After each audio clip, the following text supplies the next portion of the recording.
방향성이 애매했던 뉴욕 증시, 과연 국내에서도 어떻게 연결이 될까요? 오늘도 연결고리 코너를 통해서 알아보겠습니다. 유한타증권 송태현 과장과 이야기를 나눠보겠습니다. 과장님, 안녕하세요. 네, 안녕하세요. 네.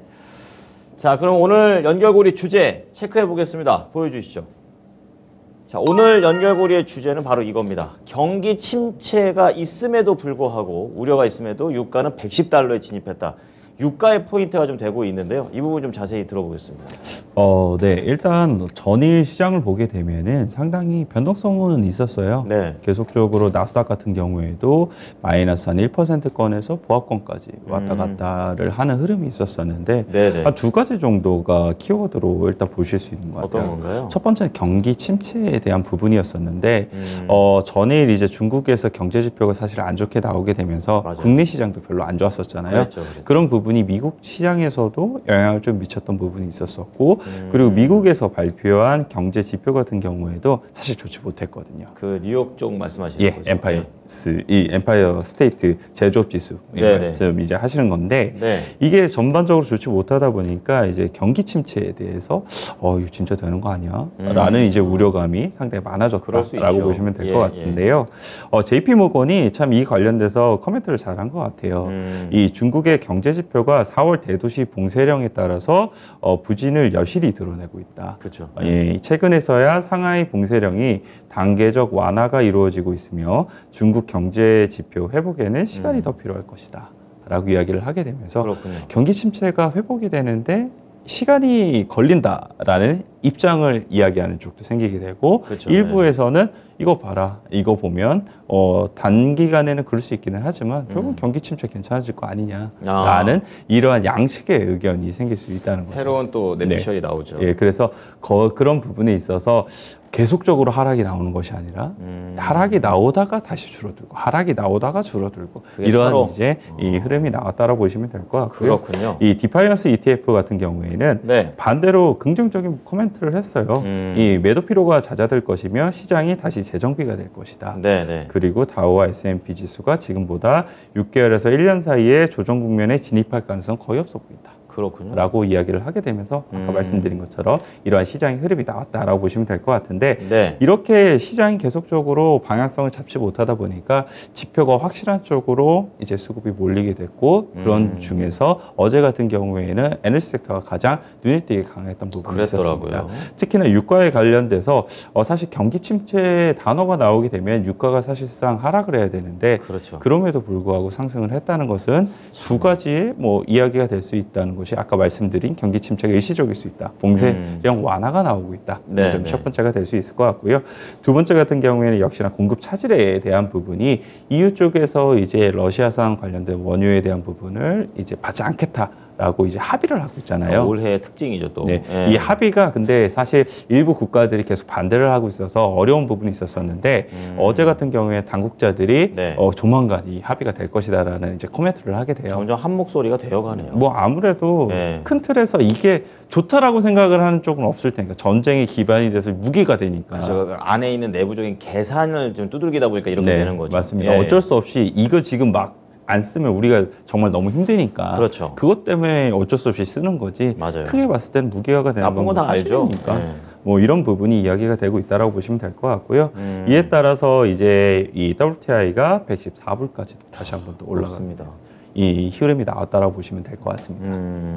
그냥 거의 한 120달러도 가는 거 아닌가 또 이런 생각도 드는데요. 자, 그렇다면은 이 유가와 관련해 조금 더 종목적으로 좀 파고 들어가 볼까요? 어떻습니까? 사실 유가가 올라가게 되면은 관련된 종목들이 강세를 나타낼 수밖에 없었어요. 어제 같은 경우에 또 방향성도 없었기 때문에 보다 더 안정적으로 좀 흘렀다라고 보시면 될 것 같은데요.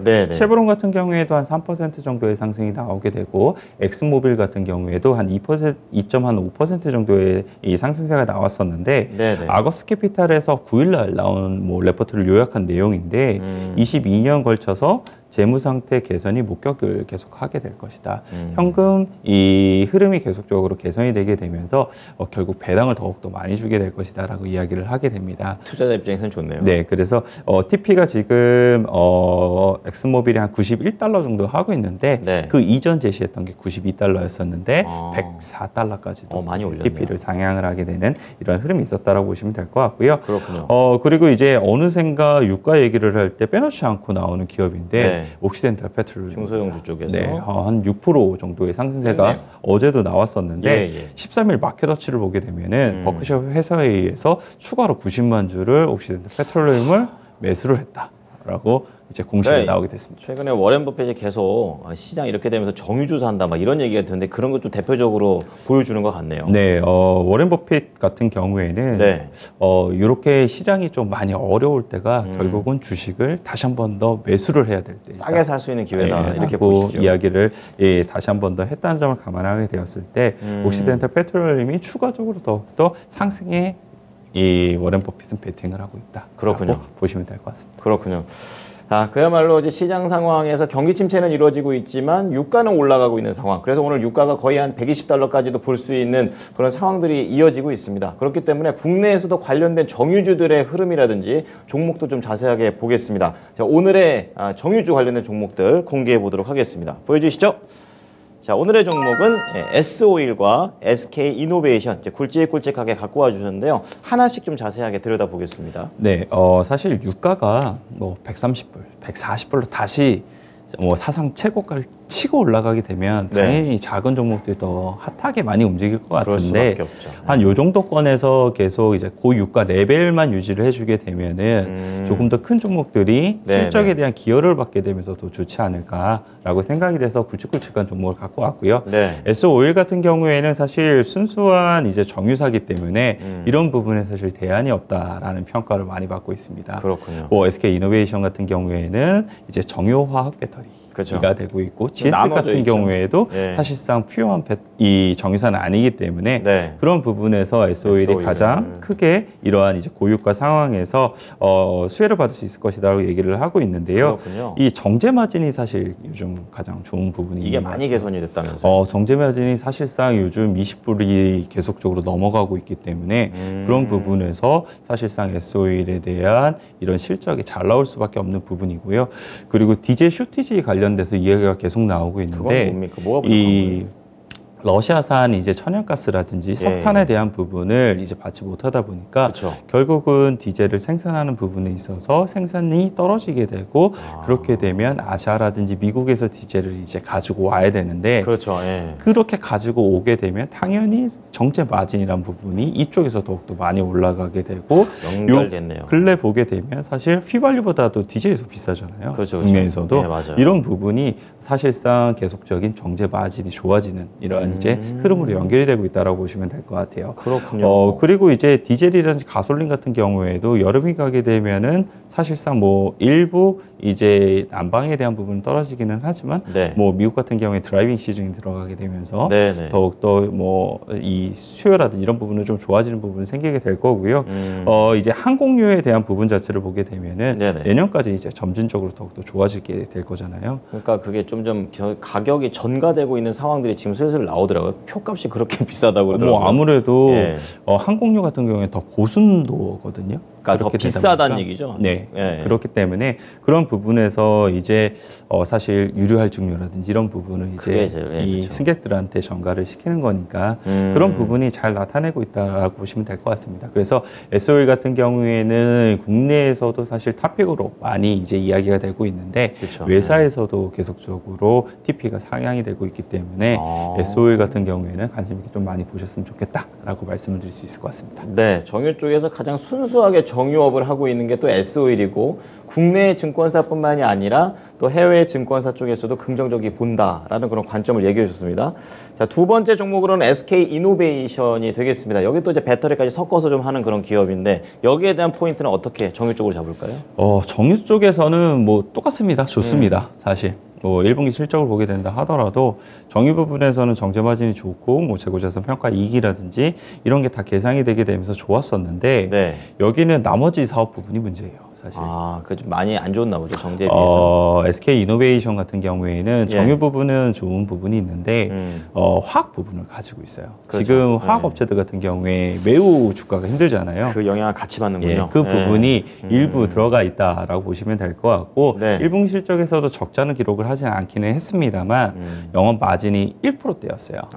그만큼 화학 부분에서 실적에 대한 부분이 다소 조금 불안한 부분은 있다라고 보시면 될 것 같고 결국은 배터리 관련된 부분이 상당히 중요하게 될 텐데 아무래도 그렇죠. SK 이노베이션이 1분기 실적이 잘 나왔잖아요. 그럼에도 불구하고 그날 5% 가까이 하락을 하게 됩니다. 그것이 결국 배터리 사업 부분에 대한 부분 때문이었다라고 보시면 될 것 같고 세부적으로 보신 거군요. 그때 당시를 보게 되면은 배터리 관련돼서 사실 LG 에너지 솔루션이라든지 아니면 삼성 SDI 같은 경우에 흑자를 이번에 달성을 했단 말이에요. 그렇군요. 그런데 SK 이노베이션은 적자가 나오게 됐고 그리고 이 적자를 탈피하는 이 기간 역시나 원래는 한 3분기 정도를 얘기를 하고 있었었는데 그것이 더 오래 걸릴 수도 있다. 안 좋네요. 이야기가 나온 부분이 있었습니다.